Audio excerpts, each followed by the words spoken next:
Air India के बिकने की तैयारी शुरू हो चुकी है। सरकार ने इसे खरीदने की इच्छुक कंपनियों से एक्सप्रेशन ऑफ इंटरेस्ट यानी नीलामी में शामिल होने की इच्छा पूछी थी। 14 दिसंबर की शाम 5 बजे तक कई कंपनियों ने ईओआई जमा कर दिया है। नीलामी का ये प्रोसेस अब अपने दूसरे स्टेज में पहुंच चुका है।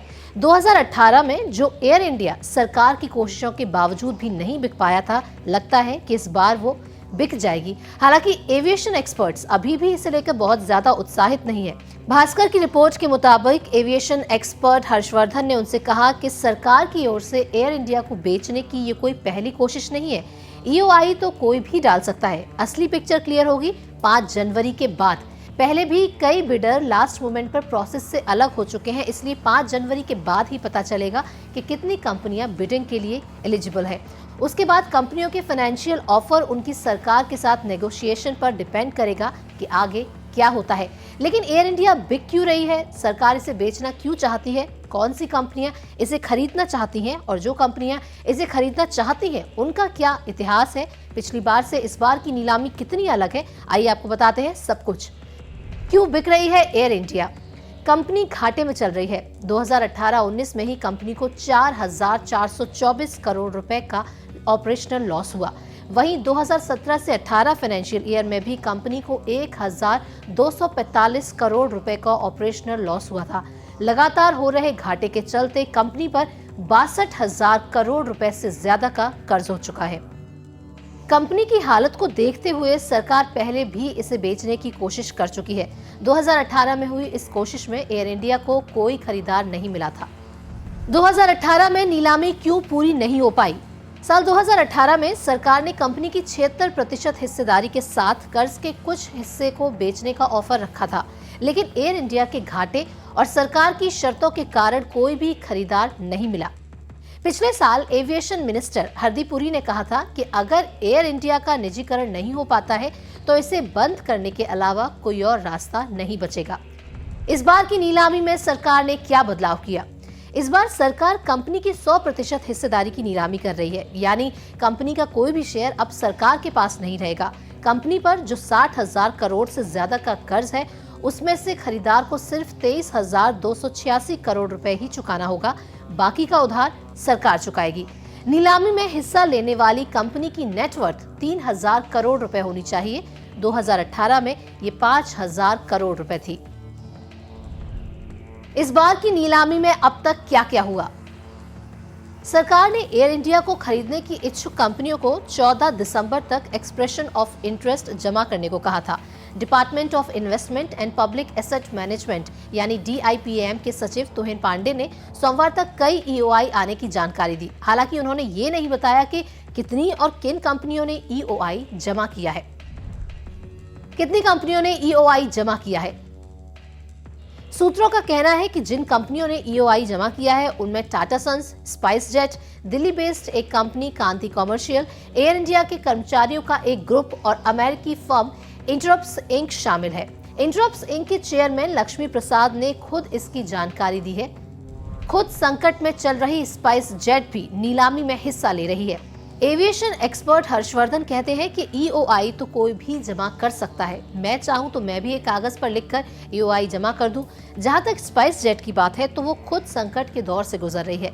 कंपनी कितने समय तक अपना ऑपरेशन जारी रखेगी ये भी कहना मुश्किल है। ऐसे में वो एयर इंडिया को कहां से खरीदेगी ये कहना मुश्किल है।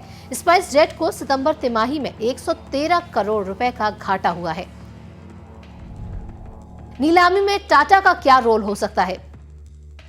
अगर टाटा नीलामी में जीतता है तो 67 साल बाद एक बार फिर एयर इंडिया का ऑपरेशन टाटा ग्रुप के पास आ जाएगा।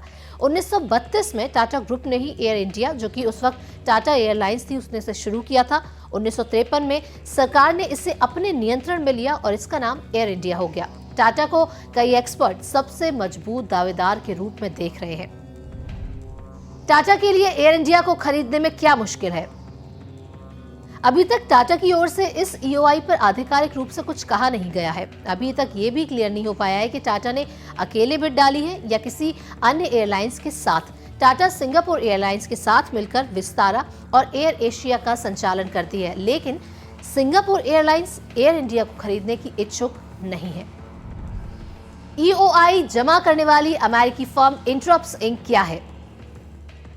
इंटरप्स इंक ने सोमवार को एयर इंडिया के 200 से ज्यादा कर्मचारियों के साथ मिलकर EOI जमा किया। न्यूयॉर्क बेस्ड इस फर्म को अमेरिका और यूरोप के NRI इन्वेस्टर्स का समर्थन है। ये फर्म खुद को बिजनेस अपॉर्चुनिटीज में इन्वेस्ट करने वाली लिस्टेड कंपनी बताती है। कंपनी US बेस्ड NRIs का रिटायरमेंट एसेट अकाउंट भी हैंडल करती है। कंपनी के चेयरमैन हैदराबाद मूल के लक्ष्मी प्रसाद है। एयर इंडिया के कर्मचारी और इंटरप्स इंक के बीच किस तरह की साझेदारी है? इंटरप्स इंक के चेयरमैन लक्ष्मी प्रसाद ने कहा, एयर इंडिया का 51% स्टेक कर्मचारियों के ग्रुप का होगा, बाकी 49% स्टेक इंटरप्स इंक के पास रहेगा। प्रसाद ने सोशल मीडिया पर लिखा, आप सभी को शुभकामनाएं। हम आज एयर इंडिया के लिए EOI जमा कर रहे हैं। हम सबको चौंका देंगे। ये हमारा मातृभूमि भारत के राष्ट्रीय कैरियर और उसके कर्मचारियों को उड़ते रहने और ऊंचाइयों पर बनाए रखने के लिए एक तरह का समर्पण है। अब कांति कमर्शियल क्या है? कांति रजिस्ट्रार ऑफ कंपनीज दिल्ली में रजिस्टर एक नॉन गवर्नमेंट कंपनी है। अप्रैल 2003 में रजिस्टर हुई इस कंपनी का ऑथोराइज्ड शेयर कैपिटल 1.3 करोड़ रुपए है। कंपनी के डायरेक्टर सौरभ बाग और अमित कुमार जोशी है। सौरभ बाग ने बताया कि हमारी कंपनी फ्रिगमेंट निवेश और एनॉर्मस निवेश नाम के 2 और प्लेयर्स के साथ मिलकर नीलामी में हिस्सा ले रही है। क्या एयर इंडिया को खरीदने के बाद की भी कुछ शर्तें हैं? जो भी प्राइवेट प्लेयर एयर इंडिया को खरीदेगा उसे आगे भी एयरलाइंस का ऑपरेशन एयर इंडिया के नाम से ही करना होगा। खरीदार एयरलाइंस के नाम में कब तक बदलाव नहीं कर सकता है, इसका जिक्र नीलामी से पहले रिक्वेस्ट फॉर प्रपोजल यानी RFP में होगा। दिल्ली में एयर इंडिया का कॉर्पोरेट ऑफिस और हेड ऑफिस मुंबई में है।